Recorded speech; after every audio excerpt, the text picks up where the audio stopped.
Alright, continuing. This is a 1813 bust half dollar. This one, I believe, is being sent in for the variety. I think it's an 0107A.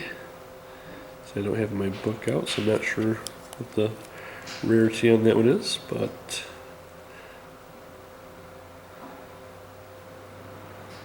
so you have to love the early US stuff. It's even dirty, it looks nice. Lots of detail on that one. Alright, another bust half dollar here. This is a 1821 bust half. Like I said, obviously this one's been dipped.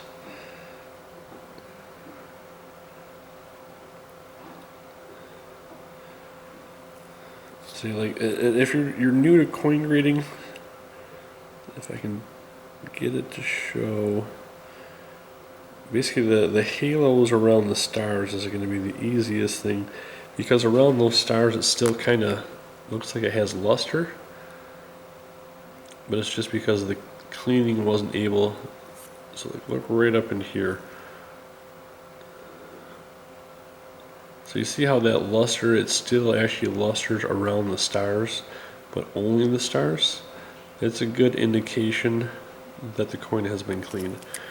So, especially if, even if you're looking at Morgan dollars, if you do something like this, it could look like it has luster around the coin, because at those areas it's not able to get into the cleaning, so it still could have that cartwheel luster, but have been cleaned. So if you're new to coin cleaning or coins,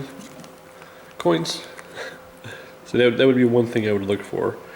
So I said, check the stars, check the words on the rim. See on that one, you can see it, and it just goes right around, just at the stars, nowhere in the field, nowhere else on the coin. So, like I said, if you're looking at a coin and you want to know whether it's being cleaned, that would be one of the first things I would look at. So you can see you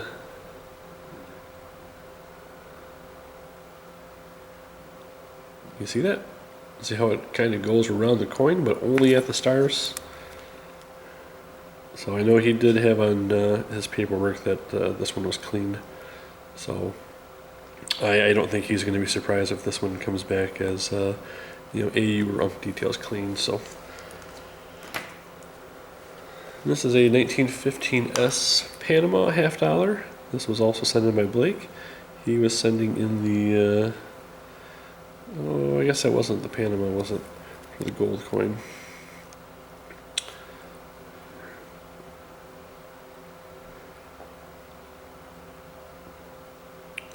This is not one you see every day though, but he has quite a few of the classic commemoratives in here that we'll be going over. So some of these we've never seen, some of them we have. This is the 21. I believe the 21 is going to be the Missouri. There we go. So 1921 Missouri commemorative half dollar.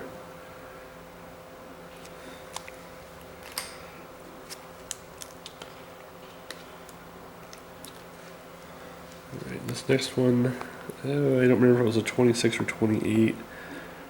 This is also another commemorative half dollar. This one is the Hawaii half dollar. So this is not one I've handled before. Nice looking coin. So you guys collect commemoratives, or what is it you guys collect? I haven't actually asked that question here before. The series I collected before we opened the shop, I used to do seeded dimes, seeded half dollars. That was my two favorite. Also Indian pennies. But as a collector, when you see something that you really like, it doesn't really matter what series it is, you buy it. So I've went many different directions with my collection. Quite a few times, sold everything, started all over again, and that's half the fun about coin collecting, is you can stop and start whenever you want. You can change courses, change directions. You go from high-end coins to, pocket change. So it doesn't matter what your budget is. There's really, something for everybody. I've been collecting since I was 12. I found my first wheat penny and change, and that's all it took. Just something different in my change, and that was enough to get me excited and interested in coins, and here I am, a couple decades later. So this is a 1936. This is a Norfolk. Not sure which state this one is, but it's like Virginia. Yeah, I think it says Virginia there. I don't got my glasses on, so I apologize. I can't make everything out super clear. I'm looking through the camera lens, which is super tiny, so my apologies. We got 1936 on that one. And this is one we've had quite often. I think that must be maybe one of the more common. I'm not sure if it's more common or maybe just in this area it's just one of the more common ones.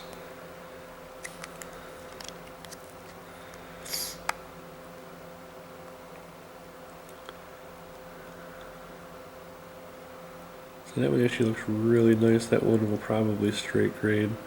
The other one's unsure of, but yeah, that one actually looks really nice. So we're sending this one in for a local customer. He bought this in, I buy picture frames. I kind of got him hooked on buying picture frames. He bought this one online, and it just looks like a nice AU/BU walker, but it is actually the double die reverse. So he said this was his first find. So we're going to be sending this one off for certification as long as the designation variety for the FS, I believe it's 801 on this one.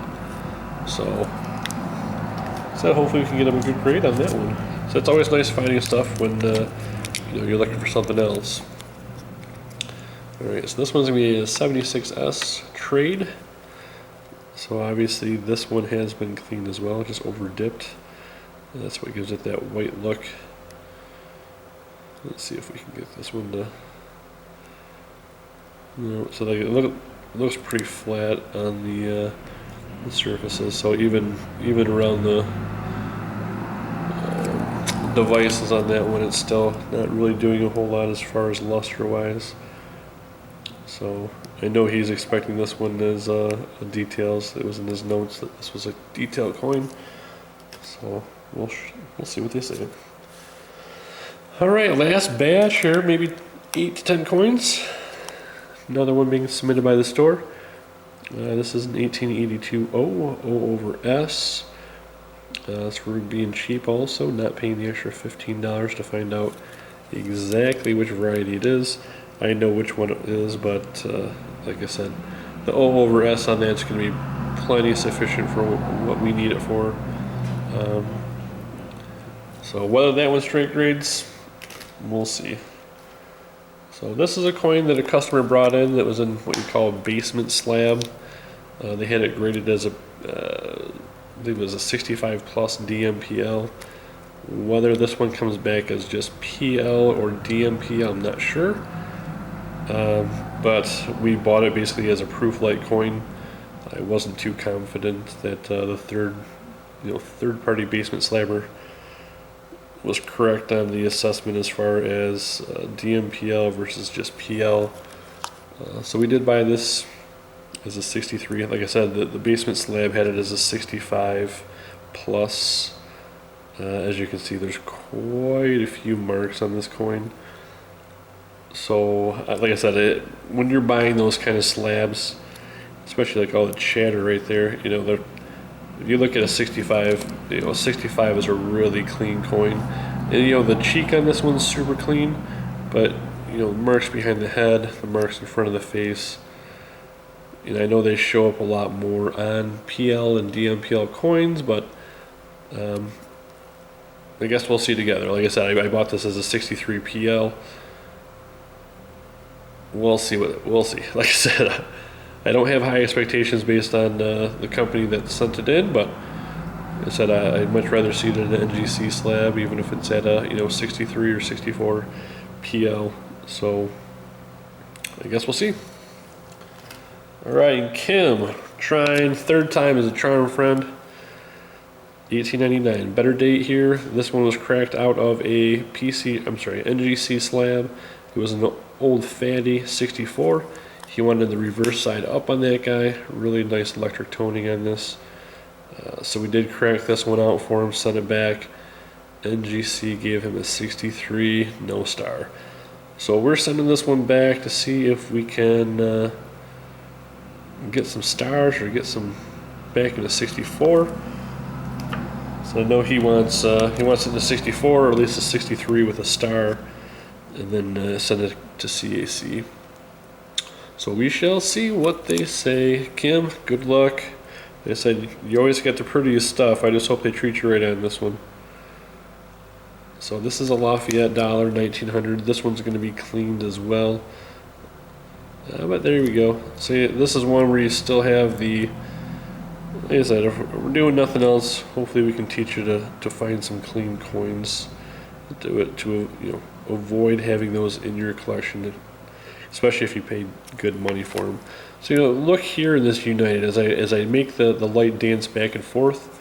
Look and see how it has that luster in the words. So that way when you're moving it, let's see if I can get it.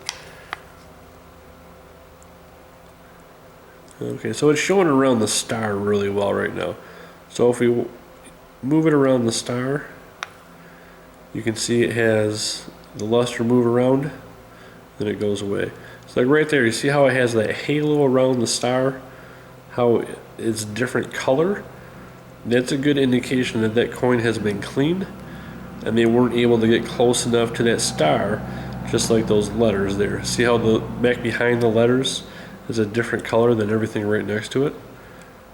So I said, if you look really closely, it's like some of these coins, they might have just been lightly wiped, but enough of the wiping is enough to detail a coin out.